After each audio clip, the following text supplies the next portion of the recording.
Starting off with the LA Angels, I have Anthony Rendon. Yeah, this one is easy. Anthony Rendon is on his way to becoming one of the worst free agent signings, if not the worst free agent signing in baseball history. He's only played 19 games so far this year because of a strained hamstring and wasn't even doing much anyway, posting a WRC plus of 84. Because this one was so easy, I'm also going to mention Reed Detmers. I was expecting him to take a big step forward this year, but instead he has an ERA near a 6. For the Houston Astros, I have Jose Abreu. Here's another easy one, and what else is there to say? He was terrible last season after signing a 3-year deal, and he was so bad this year, posting a WRC plus of negative 16 and a Fangraph WAR of negative 1.5 that he decided to take a demotion to the minors. While he did say it was a good decision for him, this signing has been an absolute disaster. Because this one was also easy, I'm going to mention Hunter Brown as well. I was expecting a step forward this year, but instead, he has a 6.39 ERA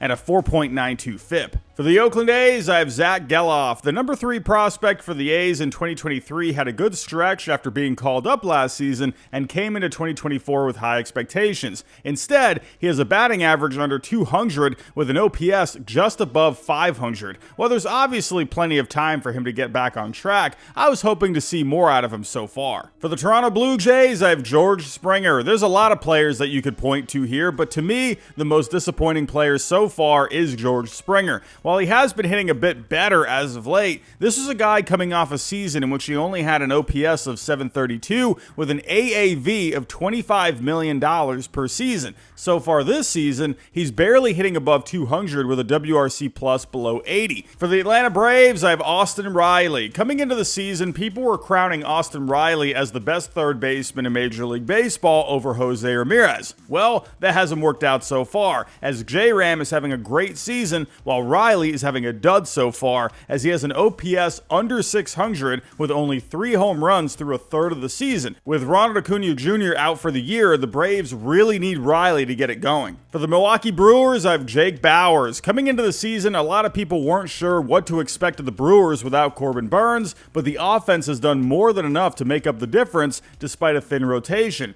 Jake Bauers, though, hasn't done too much, hitting around 200 with an OPS under 700. For the St. Louis Cardinals, I have Nolan Arenado. The Cardinals got off to a slow start, but have heated up as of late to put themselves back in the playoff race. Paul Goldschmidt has heated up lately, but Nolan Arenado continues to sputter as he has an OPS under 700 with only 5 home runs, all while making $35 million this season. I could also see an argument for former top prospect Jordan Walker, who was sent down to AAA for the 2nd straight season. For the Chicago Cubs, I have Dansby Swanson. After a solid first season in Chicago, Dansby has gotten off to a slow start in 2024. While he is playing some solid defense yet again, the bat just hasn't been there, only hitting a tick above 200 with a WRC plus below 80. For the Arizona Diamondbacks, I have Corbin Carroll. If you ever want a perfect example of a sophomore slump, here you go. Corbin Carroll had an amazing season in 2023, posting an OPS of 868 with 54 stolen bases to help him win Rookie of the Year. He's going through a brutal start to start 2024,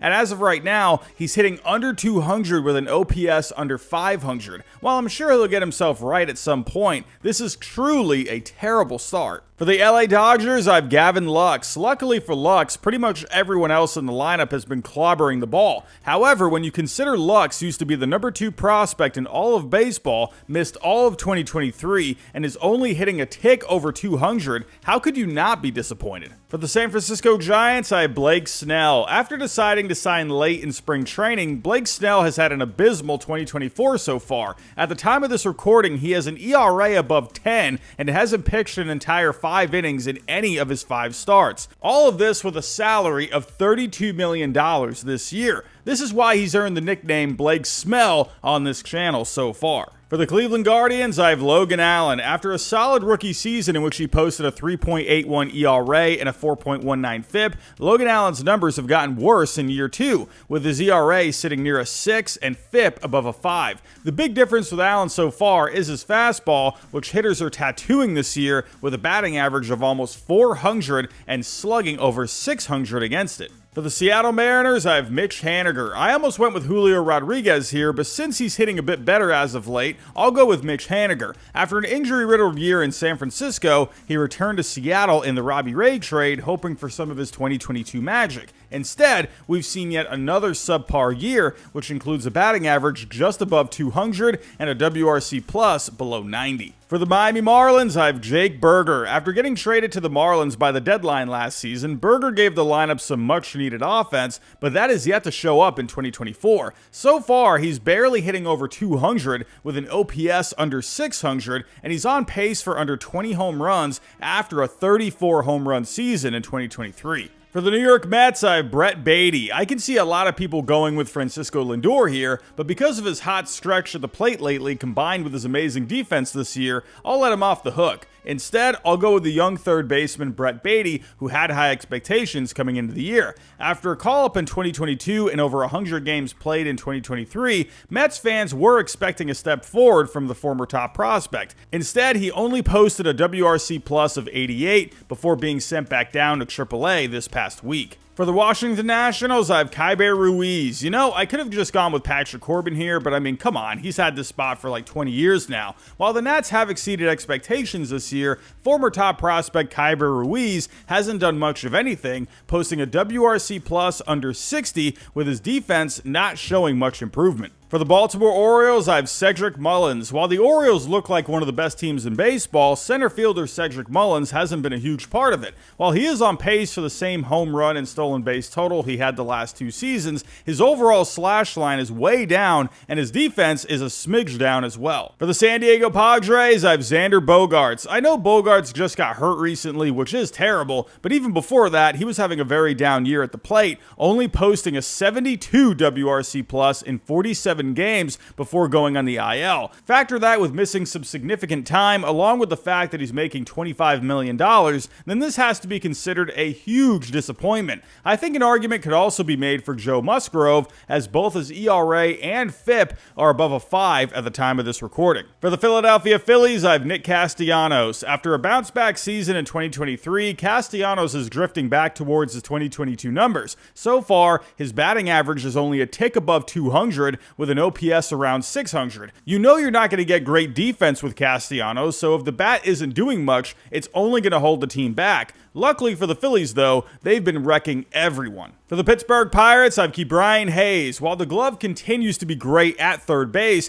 the bat hasn't taken the step forward people were hoping for. So far, he's only hit one homer with a WRC plus below 90. For the Texas Rangers, I have Evan Carter. After hitting the crap out of everything after his call-up last season, along with an excellent postseason, there are a lot of expectations for Carter in 2024, and many people picked him for Rookie of the Year. However, he's struggled to find his way so far, hitting below 200 with a WRC plus below 80 before hitting the IL with a bad back. For the Tampa Bay Rays, I have Randy Arozarena. Well, the obvious answer here is Wander Franco, but for guys that have actually played, it has to be Arozarena. The Rays have had a weird start to this season, but it's also weird to see Arozarena after the slow start he's having. At the time of this recording, he's only hitting 159 with an OPS of 569. Sure, he's still showing some pop, but his overall numbers are the worst of his career so far. For the Boston Red Sox, I have Vaughn Grissom. After trading Chris Sale to the Braves for Vaughn Grissom in the offseason, people felt it was a move that was best for both sides, as it gave Chris Sale a fresh start, while the Red Sox get a young bat for the future. However, it's been pretty much a disaster of a trade for the Red Sox so far, as Chris Sale is one of the best pitchers in baseball again and off to his best start since 2018, while Grissom has been non-existent at the plate. At the time of this recording, he has a WRC plus of 3. Yeah,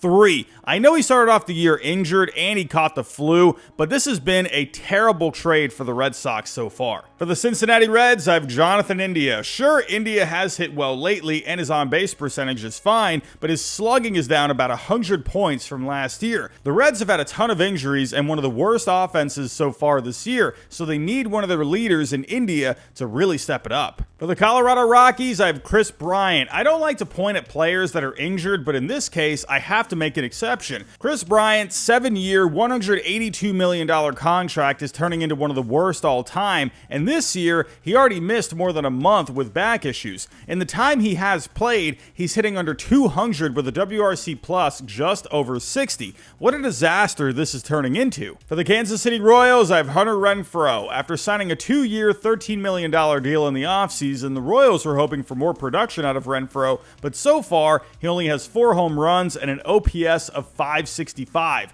Luckily for him, the Royals have been one of the best teams in baseball so far, but the Royals would love for Renfroe to get it going a bit more. For the Detroit Tigers, I have Spencer Torkelson. It seemed like the number 1 pick from the 2020 draft had things figured out after hitting 31 home runs last season, but he's taken a big step back so far this season. As of right now, he's only hitting .205 with a 75 WRC plus and has a Fangraph WAR of negative 0.6. It'll be interesting to see if he can get it figured out. If not, it wouldn't be surprising to see the conversation of Torkelson being a bust start to emerge. For the Minnesota Twins, I have Alex Kirilloff. The Twins' number 2 prospect from 2021 showed some promise last season, hitting .270 with a 120 WRC plus and 11 homers in 88 games. But so far this year, it hasn't transitioned over as he's only hitting .219 with an OPS just over 700. For the Chicago White Sox, I have Andrew Benintendi. Not much is going on with the White Sox these days, but Andrew Benintendi, who signed a 5-year, $75 million contract last offseason,